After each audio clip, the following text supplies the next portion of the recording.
কার? এই মির্জা আব্বাসের। আমি জীবনে ভুলতে পারবো না, এত প্রত্যক্ষভাবে আমি ওদিন জড়িত ছিলাম। পুরোটা ঘটেছিল এই আব্বাসের বিট্রিয়ার জন্য। ওই যে লোকে স্যাটারিক্যালি বলে বালির ট্রাক সরাইতে পারেন না, এত গল্প করেন কেন?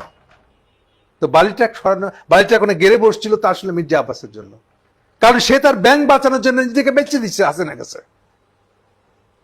আব্বাসের উচিত হবে আমার মুখ না খোলানো। কে কিভাবে এগুলো বাচ্চা আমরা জানি না। হাসিনা যেখানে 29 ডিসেম্বর দোয়া দুরুদ পড়তেছে যে আজকে তার ক্ষমতা শেষ হয়ে যায় কিনা। ঢাকায় 7 লাখের উপরে লোক জড়ো হয়ে আছে, রাস্তায় বেরোতে দেয় নাই, নামতে দেয় নাই এই আব্বাস। একসঙ্গে মেরোনোর কথা ছিল মালিবাগের রেল গেটের ওখান থেকে,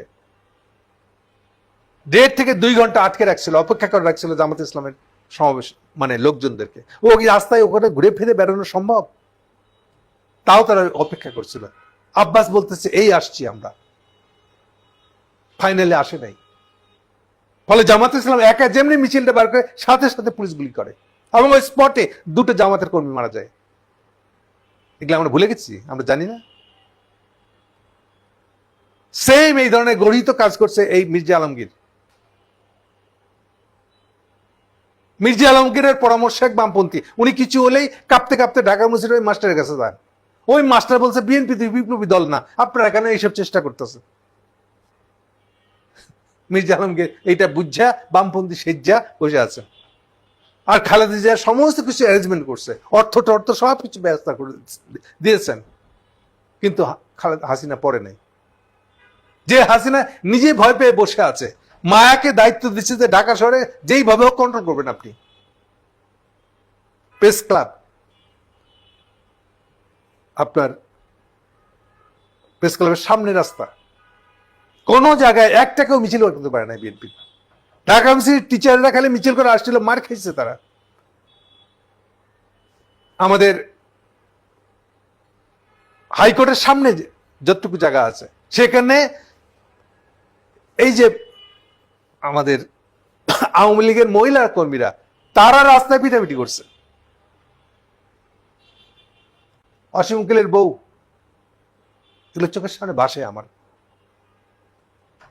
একটাকেও বিএনপি নামতে পারে না রাস্তায়। কেন হয় নাই আমরা জানি না। এগুলা সবসময় বিট্রিয়ার গুলা করছে।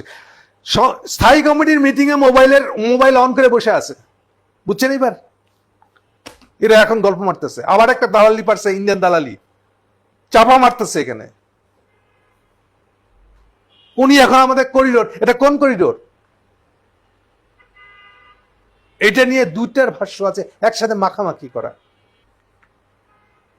তো এই যে এগুলো নিয়ে চাপা মারতেছেন উনি কেন? আসলে এটা কার পক্ষে কথা বলছে? ইন্ডিয়ান পক্ষে, ইন্ডিয়ার স্বার্থ নিয়ে। তাহলে কি হলো? এই যে দিল্লি নাই বলে সমাবেশ করে আপনি আব্বাস ভাবতেছে কে কিছু বুঝতেছে না। স্টারলিং কিছুই ম্যাটার করে না বাংলাদেশে। স্টারলিং টিকলো কি না টিকলো তা নিয়ে বাংলাদেশের কোনো দায়ও নাই। স্টারলিং যদি বাংলাদেশে স্টাবলিশ হয়ে বসতে না পারে, উঠে চলে যাবে, তাতে বাংলাদেশটা সরকারের কোনো ক্ষতি হয় না, জনগণের কোনো ক্ষতি নেই। সেটা তারা বুঝবে। সরকারের জন্য কিছু না, কারোর জন্য কিছু না।